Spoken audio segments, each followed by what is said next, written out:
Rupert Murdoch's decision to exit the entertainment business and sell key assets to Disney for $66 billion in December was motivated by a simple belief. From a strategic point of view, this is the right time to sell, Mr. Murdoch said in an interview with the Financial Times. We are living in an age of enormous disruption.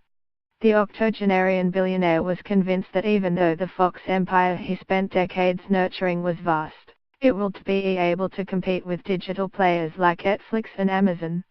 These internet giants have the financial strength to outmuscle traditional media companies for the best content, and truly global user bases to distribute it across.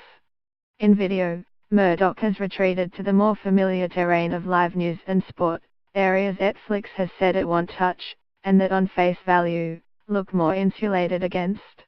But what if it's not just the expensive, big-budget dramas at risk of being outmaneuvered by more nimble, digital native players? What if another important form of TV is, for want of a better phrase, about to be disrupted?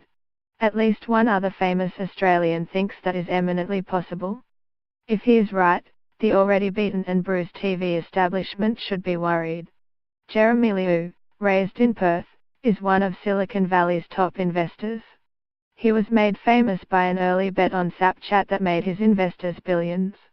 Even though the disappearing messaging service has struggled since its stock market listing, it has become an important part of the internet video landscape. The unfolding future of TV is one of the themes on Liu's mind as he searches for his next big hit. What has started to change is that all these internet TV plays, they used to be supplements to regular TV, Liu told Fairfax in a recent interview. Now they are increasingly becoming substitutes for regular TV, because people are cutting the cord. It's a well-known fact that Americans, weirdly, watch 5 hours of TV each day. Australians consume about half of that. Much of that viewing is actually passive, or companion TV, Liu argues.